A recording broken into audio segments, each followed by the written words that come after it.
vandag hier is, om saam met Isabel, die kinders en die kleinkinders, Linda, en die van Vieren familie te wees. Ek glo ons almal wat vanoggend hier is, was op die een of ander manier aan Arno verbind.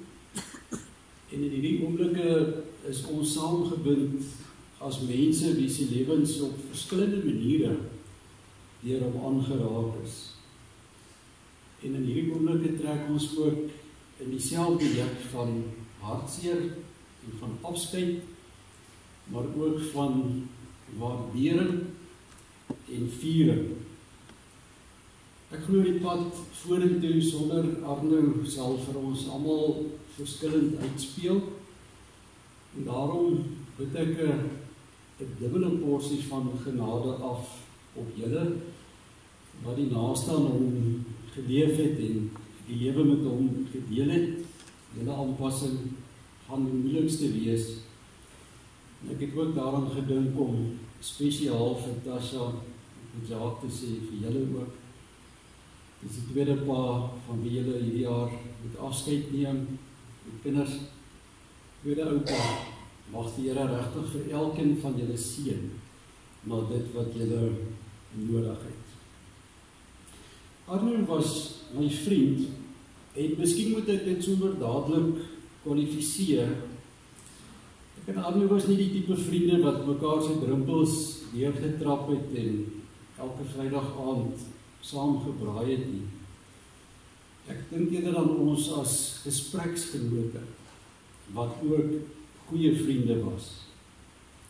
Ek het vir hom en Isabel en die kinders 28 jaar gelede ontmoet. My eerste indruk van Arno was dat hy 'n ernstige mens was. Ernstig oor sy beroep, sy gesin, sy familie en eintlik ernstig oor die lewe self. Ek onthou hom as 'n hoogs analitiese denker wat meeste dinge in die lewe op 'n baie sistematiese manier benader het. En as jy hom nie goed geken het nie, kon hy dalk by jou die indruk geskep het dat hy baie keer moeilik kon wees, maar hy het mense, alle mense wat sy pad gekruis het, op 'n innemende manier hanteer. En as ander jou kon help of jou bemagtig, dan het hy dit met oorgawe gedoen. Hier in ons gemeente was hy baie betrokke oor baie jare as 'n ouderling. Hy het op die dagbestuur gedien by die finansies. Hy was op 'n stadium ook ons kategese hoof, ons jeugouderling. En hy en Isabel het baie middernagolie op jeugkampus saam met ons gebrand, al het dit 1 jaar op sy verjaarsdag geval. Sy loopbaan by NWK het hy met groot toewyding benader, selfs nadat hy siek geword het. Ek onthou van die dinge wat hom baie vreugde daar gegee het, was goed soos die jongerenprogram en veral die NWK Arena, omdat dit iets bygedra het tot die gemeenskap. En as ek nou volgende mag 3 goed noem wat ek altyd van my vriend sal onthou en wat sy menslikheid in my eie gemoed vasgemessel het, was dit die volgende: dat hy my as 'n mens hanteer het wat toevallig ook 'n predikant en 'n teoloog is. Dat hy my op 'n dag kom besoek het toe ek baie siek was. Dat hy altyd my loopbaan met belangstelling gevolg het en selfs my lang en baie droë intrerede deurgesit het en daarom nog steeds my vriend gebly het.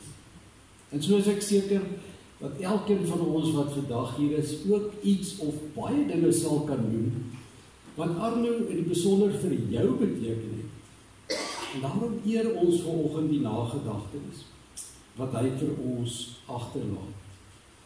En ek gaan nou 'n paar oomblikke van stilte gee waarin elkeen van ons die Here kan dank vir sy lewe, maar wat ons ook vir julle as familie aan die Here wil opdra, en dat ons self ook kan stil wees en krag kry voor die Here en by die Here, en daarna sal ek vir ons voorgaan in gebed.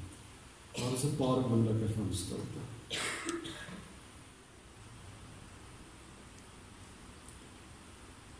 Van waar die son opkom, tot waar dit ondergang. Daar is U Here, daar is U Koning.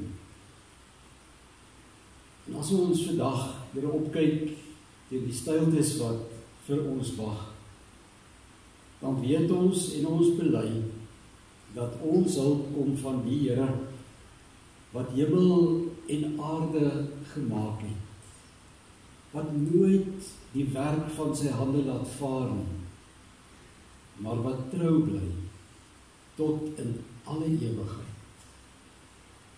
En Here, waar ons vanoggend by mekaar is om afskeid te neem en 'n lewe te vier van iemand wat groot spore in elkeen van ons harte en ons gemeenskap getrap het. Here, dan wil ons in die eerste plek by U skuiling kom vind, maar ons wil ook U naam groot maak vir die genade dat U vir mense vir 'n tyd aan mekaar gun, dat ons lewens verryk word deur die wat saam met ons lewe en saam met ons reis. En dankie Vader dat U ook verstaan dat vandag nie vir ons maklik is nie. Dankie dat U, Here, met ons deernis het. En dankie dat ons in hierdie oomblikke juis op U Gees kan vertrou om vir ons die vrede te gee wat alle verstand te bowe gaan en wat ook in oomblikke van hartseer oor ons harte en oor ons gedagtes die wag hou in Christus Jesus. Amen. As ek nou genoem het dat Arno en ek vir byna 3 dekades gespreksgenote was, die vraag natuurlik waaroor ons gepraat het. Dis 'n vraag wat ek ook goed gedink het om vanoggend as 'n invalshoek vir die prediking te gebruik, sodat ons uiteindelik vanoggend uit 2 narratiewe gaan put, dit waaroor ek en hy gereeld gepraat het, en hoe die boek Prediker oor dieselfde dinge gepraat het. Voor ek egter daarby kom, iets oor die boek Prediker. Jy wonder dalk, hoekom het ek die boek Prediker gekies vir die viering van Arno se lewe? Die kort antwoord is, omdat ek meen dit baie by hom gepas het. In die kerklike tradisie word die boek Prediker toegeskryf aan Salomo, omdat die openingsverse van hierdie boek sê, dat dit die woorde van die Prediker is, seun van Dawid en koning in Jerusalem. En in hierdie boek dink Salomo dan op analitiese en sistematiese wyse oor die lewe na. En daarom in die Bybel word die boek Prediker ook ingedeel onder die wysheidsliteratuur, omdat dit aan die leser kennis wou gee oor hoe om die lewe te bemeester. Hoe om die kuns van die lewe te bemeester. En in die 12 hoofstukke waaruit hierdie boek bestaan, raak die Prediker lewenskwessies aan, op wesenlike lewenskwessies, as hy praat oor die sirkelgang van die tyd, oor wysheid en dwaasheid, oor rykdom, ouderdom, die oënskynlike futiliteit van alles, maar dan uiteindelik die ware sin van alles, naamlik 'n verhouding met jou Skepper. En nou moet ek dalk ook opmerk dat baie mense waarskynlik nie van die boek Prediker hou nie. Hoofsaaklik dalk op grond van die pessimistiese ondertoon van die boek, dat die Prediker by herhaling beweer dat alles tot niks kom en gejaag na wind is. En ek dink nie altyd mense hou van die wyse waarop die Prediker die dinge wat vir ons as mense so belangrik is, ontmasker nie. Dinge soos sukses, welvaart, geleerdheid. En tog dink ek ons sal onsself tekort doen deur nie dieper na hierdie boek te kyk in 'n tyd soos hierdie nie. Aangesien die Prediker se intensie nooit was om jou af te skrik van die lewe nie, maar om vir ons te leer hoe om die lewe sinvol te leef. 'n Mens kan ook so sê, Salomo wou ons eintlik tyd spaar om nie ons lewens met sinlose dinge te vul nie, maar dat ons van jongs af die belangrikste sal soek. En as agtergrond vir die prediking, gaan ek vanoggend vir voorlees uit 'n baie bekende deel van die boek, hoofstuk 3, wat ook bekend staan as die sogenaamde 7 gedigte oor tyd. En dit begin hier in vers 1 van hoofstuk 3, en dit gaan eintlik aan tot in hoofstuk 4 vers 16, maar wat in 'n sekere sin eintlik ook die raamwerk van Salomo se gedagtegang in die res van hierdie boek verskaf. En ek lees dit graag vir ons voor. Elke ding het sy vaste tyd. Elke ding in hierdie wêreld het sy tyd. Daar is 'n tyd om gebore te word, 'n tyd om te sterwe, 'n tyd om te plant, 'n tyd om plante uit te trek, 'n tyd om 'n lewe te neem, 'n tyd om 'n lewe te red, 'n tyd om af te breek, 'n tyd om te bou, 'n tyd om te huil, 'n tyd om te lag, 'n tyd om te treur, 'n tyd om van blydskap te dans, 'n tyd om klippe weg te gooi, 'n tyd om hulle bymekaar te maak, 'n tyd om te omhels, 'n tyd om weg te bly van omhelsing af, 'n tyd om aan te skaf, 'n tyd om te laat wegraak, 'n tyd om te spaar, 'n tyd om weg te gooi, 'n tyd om te skeur, 'n tyd om toe te werk, 'n tyd om stil te bly, 'n tyd om te praat, 'n tyd om lief te hê, 'n tyd om te haat, 'n tyd vir oorlog, 'n tyd vir vrede. Wat kry die mens vir die werk waarmee hy hom vermoei? Ek het gesien dat God aan die mens 'n taak gegee het om hom mee besig te hou. God het elke ding gemaak dat dit pas in 'n bepaalde tyd. Maar hy het ook aan die mense besef gegee van die onbepaalde tyd. Tog kan die mens die werk van God van begin tot einde nie begryp nie. Ek het tot die insig gekom dat daar vir 'n mens niks beter is nie as om vrolik te wees en die goeie van die lewe te geniet. Dan vers 13 wat sê dat die mens kan eet en drink en onder al sy arbeid nog die goeie kan geniet. Ook dit is 'n gawe van God.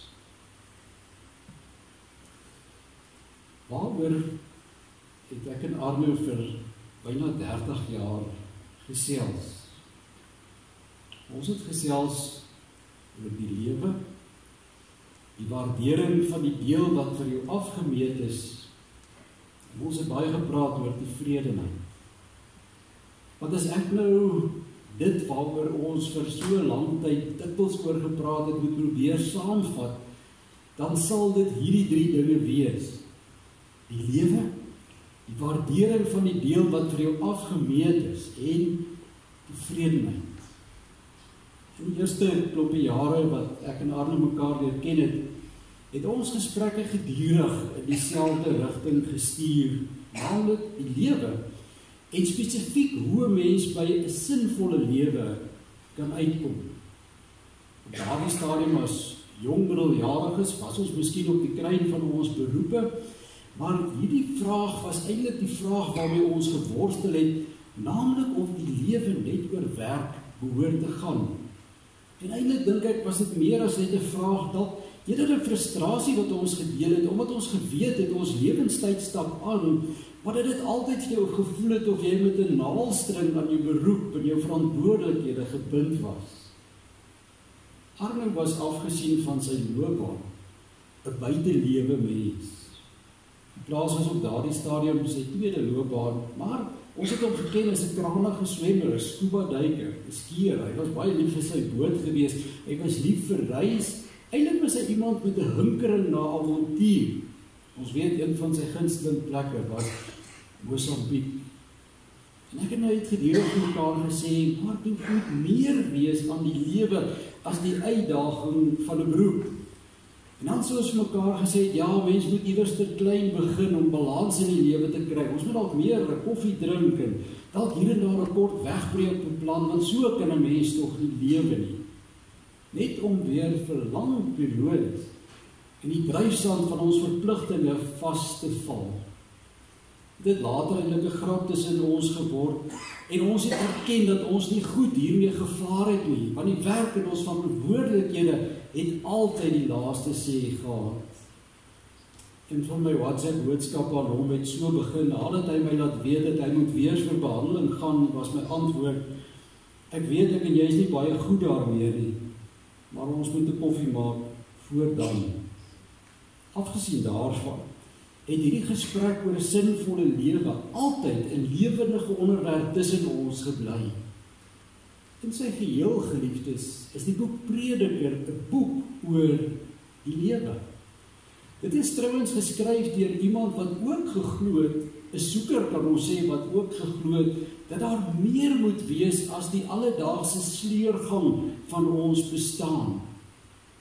Wat Salomo se soeke egter anders gemaak is, was dat hy die tyd en die hulpbronne gehad het om hierdie vermoede van hom mee te ondersoek.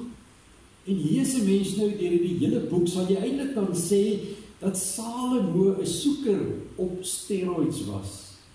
Want hy het letterlik en figuurlik elke spreekwoordelike klip omgedop om die vol lewe te vind waarna ons as mense baie keer ook verlang. Wysheid en kennis, genot, plesier, groot projekte en prestasies, rykdom, besittings, voorspoed en selfs arbeid was van die dinge wat hy ondersoek het. Dit is die temas wat ons kry in hierdie boek. Ons is vandag veral bekend met die gevolgtrekking wat hy oor alles gemaak het, as hy sê, maar nie een van hierdie dinge het die volheid gebring wat ek gedink het dit gaan bring, of wat ek verwag het dit sou doen nie.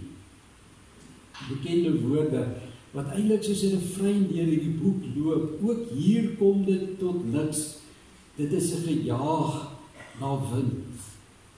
Wat 'n mens dan baie nuuskierig maak om te vra, maar wat was dan volgens Salomo die lewe? Ons kan ook vra, wat het Salomo gesê konstitueer die lewe? En ek hoop nie, dit is volgens soos 'n emmer koue water oor julle nie, maar hy sê hier in Prediker 3, die mens is 'n taak gegee wat hy moet doen. Hy sê, ek het gesien dat God aan die mens 'n taak gegee het om hom mee besig te hou. 'n Taak, sê vers 2, wat boonop tussen die begin en die einde van 'n mens se lewe moet afspeel. Tussen jou geboorte en jou sterfdag. En al het ons dit nooit hardop vir mekaar gesê nie, miskien omdat ons dit nie wou erken nie, was dit besig, hoe ons lewens besig was om uit te speel, met 'n taak, waarmee ons besig moes hou. Op 59-jarige leeftyd is Arno met kanker gediagnoseer. En hierdie ingrypende gebeurtenis het ons gesprekke in 'n radikaal ander rigting gestuur. Dit was asof die gesprek nie langer gehandel het oor waar die meer sinvolle lewe te vind is nie, maar om te waardeer dit wat jy tot hier gehad het en waarin jy in die hede kom vashou. Een van die eerste dinge wat Arno vir my gesê het kort nadat hy siek geword het, is dat hy seker nie mag kla nie, omdat hy tot nou toe 59 goeie jare ervaar het. En hierdie waardering, hierdie bly wees oor dit wat was, en dit wat hy tot op daardie oomblik gehad het, sou vir die tyd wat oorbly, baie van ons gesprekke gerig het. Dit was eintlik soos 'n sleutel, waarmee Arno die res van sy lewe sou ontsluit.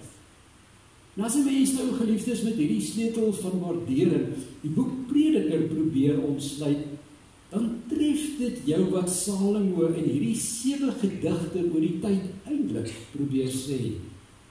As hy derentyd die uitdagings van die lewe, die uitdagings kan ons sê van hierdie taak wat ons het, en die beperkings wat dit vir ons baie keer laat ervaar, as hy dit met die goeie afspeel. Want hy skryf ons nou hier, daar is nie net 'n tyd om uit te trek nie, daar is ook 'n tyd om te plant. Daar is nie net 'n tyd om af te breek nie, maar ook om te bou. Daar is nie net 'n tyd vir trane nie, maar ook vir lag. Daar is nie altyd tyd net vir treur nie, maar ook vir blydskap. Daar is nie tyd net vir afsondering nie, maar ook vir koestering. Want sê die prediker hier in vers 13, in die raamwerk van die tyd wat die Here ons gee, tussen hierdie pole van geboorte en sterfte, gee die Here ons ook genade en hierdie gawe om die goeie te kan raak sien en dit te geniet. Daarom sê vers 12:13 en dat daar in hierdie lewe hier op aarde niks beter te vinde is nie, as om met vreugde die goeie te geniet wat God vir jou gee. Salomo het eintlik namens ons ontdek dat nie rykdom of prestasie of baie kennis of enigiets anders wat hy verken het om meer vreugde gegee as hierdie oënskynlik eenvoudige dinge nie.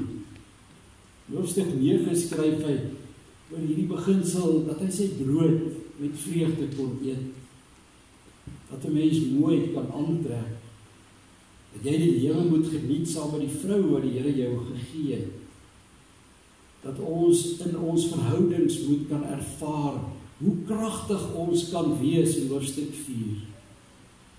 En my geliefde, hoe swaarder Arno begin trek het, hoe meer wou hy gesels het oor dit wat hy reeds beleef het en dit wat hy wel gehad het.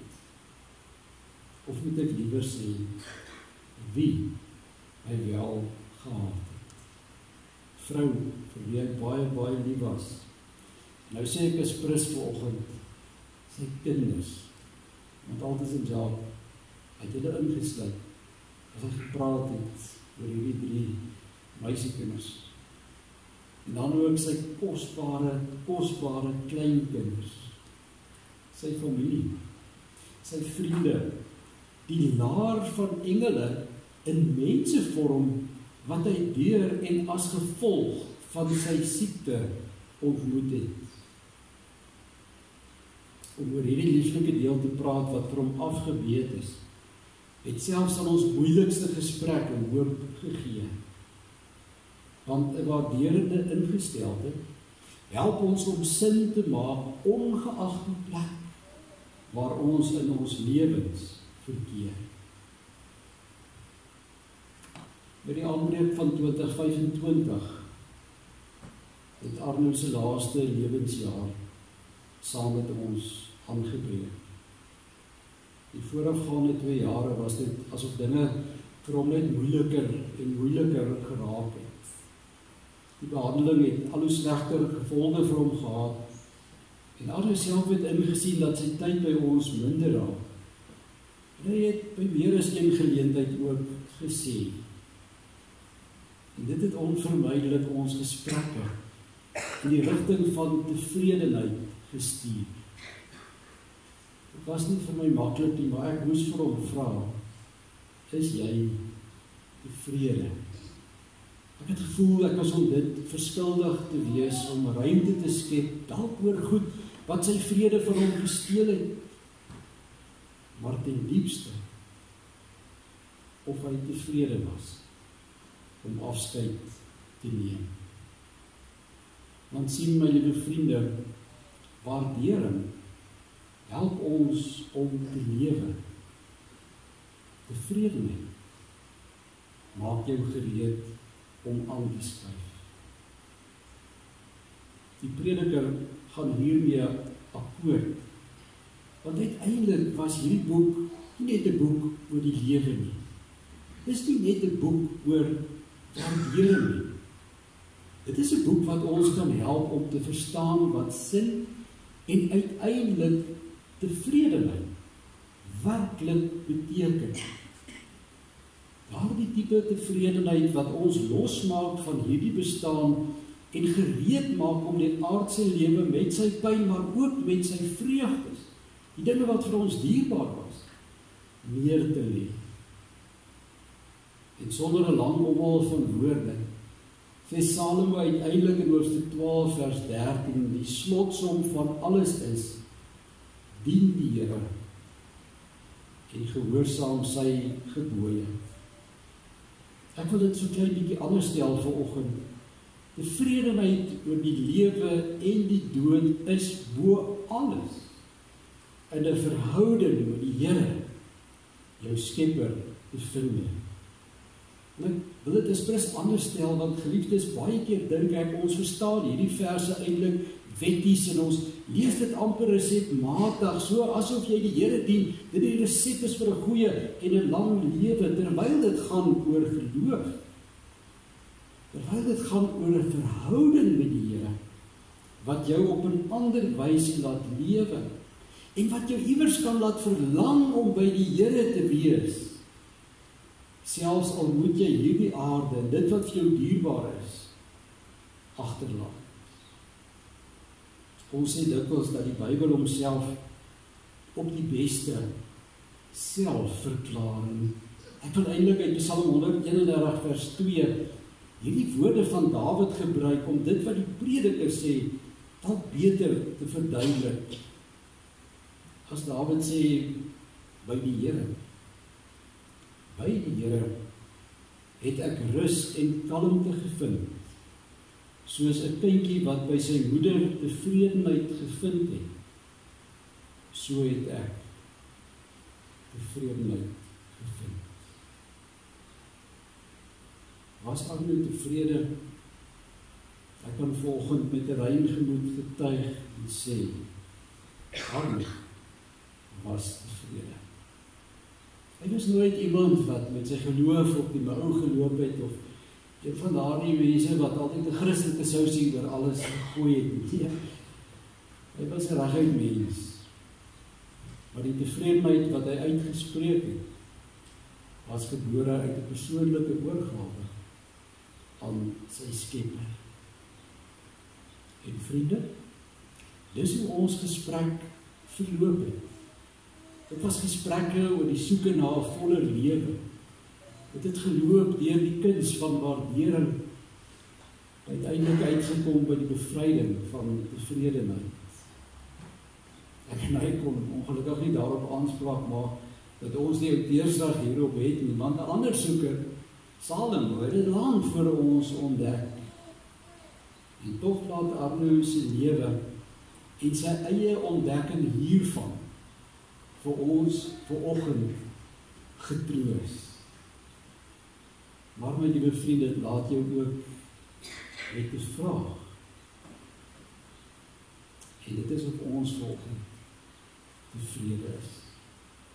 Nie met die pyn van sy weggaan, of met die geweldige aanpassings wat vir ons almal wag in 'n lewe sonder hom nie. Ek wil vra, het jy tevredenheid deur geloof in die Here en vanuit jou verhouding met hom? Want dit is daar wat ons krag kry. Dit is daar waar ons troos kry. Dit is daar waar ons hoop kry. Dit is net daar waar jy die vrede van die Here gaan ervaar. Tevredenheid in en by die Here. Ons het so dan bid ons saam.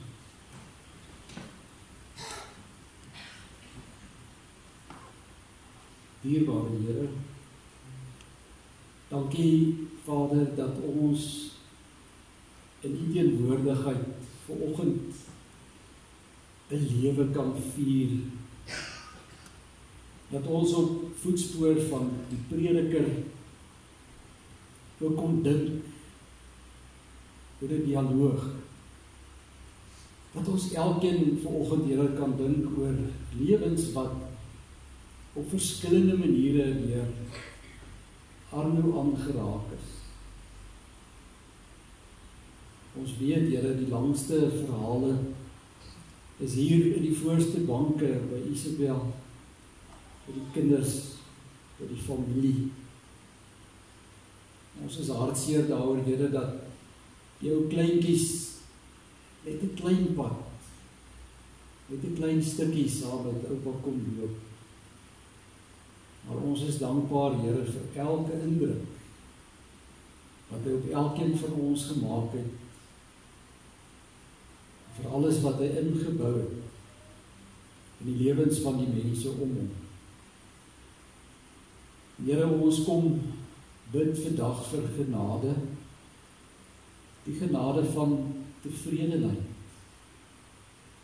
dat ons dit by U sal kry, dat ons nie net getroos is in die wete en die getuienis, dat Arno hierdie tevredenheid beleef het nie, maar Here, dat ons dit juis ook sal soek, maar die pad wat vir ons voor lê, onbekend is.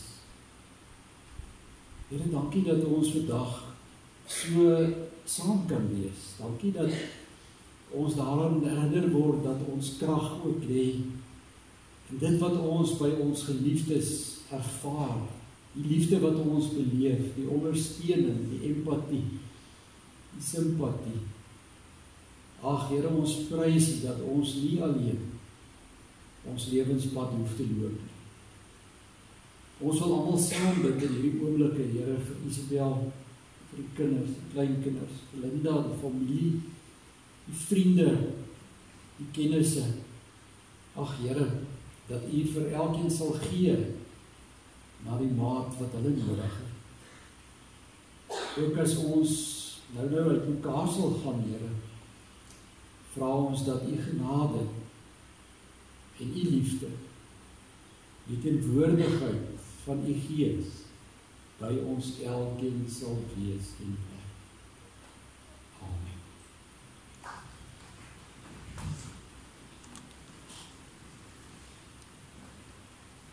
Geliefdes, die familie het my gevra of ek ook die bedanking sal hanteer, en ek doen dit met graagte. En Dr. Adrie, kan ek nou op jou sê, ek weet jou nie daarvan om uitgesonder te word, maar jou naam staan hier heel bo aan die lys, en dis vir 'n rede. Ek het nou genoem, daar is baie engele wat in mensievorm oor die gesin se pad gekom het, en Dr. Adrie was verseker een van hulle. Jy weet wat ek bedoel as ek sê die familie se vir jou en jou kollega Dr. Potgieter, baie dankie. Ek het nou gewonder aanvanklik aan my of jy reg geskryf het, ek het gewonder wie is Pretty Belinda, maar dit is die suster wat na pa gekyk het in die hospitaal. So in haar aanwesigheid ook baie dankie. Die kankerkliniek, die personeel van die kankerkliniek, Hannelie Nel wat nie kans gesien het om vanoggend hier by ons te wees nie. Dan is die nie wat daar by die huis gehelp het, Sanet van Tonder, van PCC, en dan natuurlik die geloofsgemeenskap hier in die gemeente, wat oor soveel jare gebid het vir Arno en die familie. Die vriende en die kollegas wat vandag hier is, julle sal nie weet wat julle alles ingebou het in sy lewe en hoe julle help sin gee in hierdie tyd aan die familie nie. Aldus in Arlei wat met baie dinge gelos was, daar was ook baie mense wat julle gehelp het met die boerdery, en dan Isabel het die kinders hier geskryf, hulle het nie woorde nie, ek verstaan dit, maar hulle sê net dankie vir alles wat jy vir pa gedoen het. Belindy, Natasha, wat oor die laaste tyd, heeltyd daar by die hospitaal was, baie dankie vir julle. Isabel het 'n boodskap vir my gestuur, waarin sy gesê het, sy weet nie eintlik hoe om dit te sê, maar sy wil graag vir die awesome team, as ek nou haar woorde kan gebruik, baie dankie sê. Die van Vierens is rarig, die awesome team. En ek weet geliefdes, hierdie mense my baie laat rondry, buite die land, binne die land. Maar dit is rarig 'n awesome groepie mense. En maar sê vir julle baie dankie. gaan nou so regtig trots gewees het op die manier wat julle mekaar ondersteun. My gebed vir julle is dat julle sal aanhou om mekaar so te ondersteun en mekaar te dra in die tyd wat kom. Geliefdes, ons is so dankbaar vir elke vorm van ondersteuning wat die familie ontvang het in verskillende vorme. Baie dankie dat julle die reis vir die familie op hierdie wyse ook draaglik gemaak het. Ons gaan vir die uitnooi na ons verrigtinge hier in die kerkgebou gesellig saam te verkeer by ons kerksaal, en baie dankie vir ons gemeentevrouens wat ook voorberei het en daar vir ons reg staan. Ek wil maar net vir u noem dat ons verrigtinge hiermee vandag afgehandel is. Arno se as sal by die privaat familie seremonie rustig gelê word op Doornhoek oor die naweek. So ons verrigtinge hier, as ons hier uitbeweeg, is dan afgehandel. Ek wil ook vra dat ons vanoggend, as ons die kerk verlaat, van agteraf spontaan die kerk sal verlaat, dat ons die familie eintlik anders as die gebruik sal los, dat hulle laaste as almal uit is, ook kan oorstap saal toe. En dan toe ingekom het daar 'n baie mooi trompet item gespeel.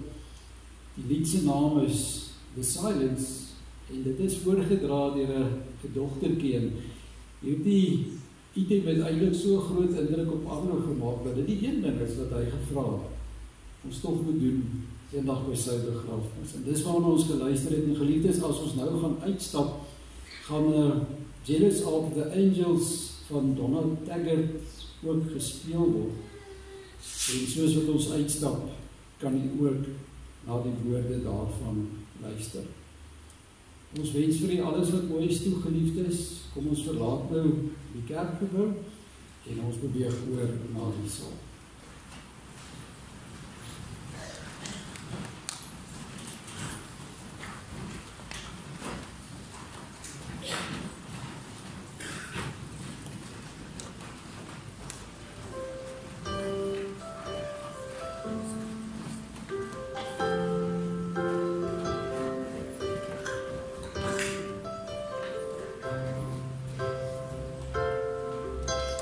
Didn't know today would be our last, that I'd have to say goodbye to you so fast. I'm so numb I can't feel anymore. I'm praying you just walk back through that door and tell me that I was only dreaming. You're not really gone as long as I believe. There will be another angel around the throne tonight. Your love lives on inside of me, and I will hold on tight. It's not my place to question, only God knows why. I'm just jealous of the angels around the throne tonight.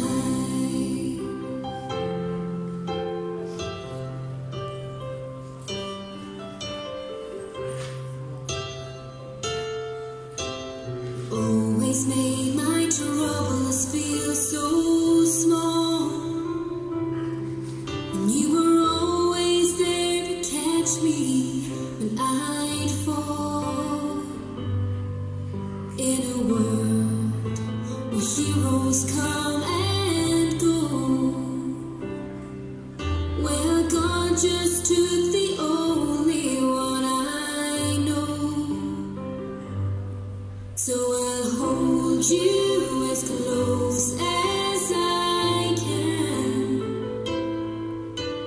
longing for the day when I see your face again. But until then, God must need another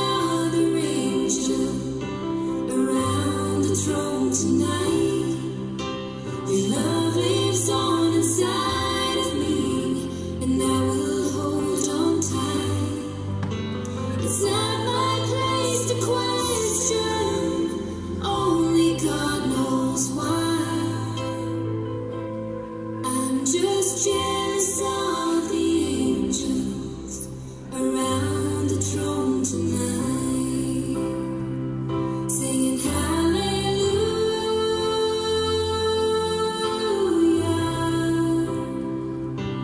hallelujah,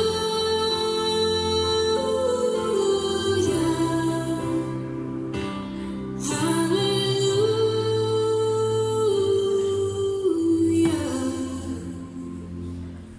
I'm just jealous of the angels around the throne tonight.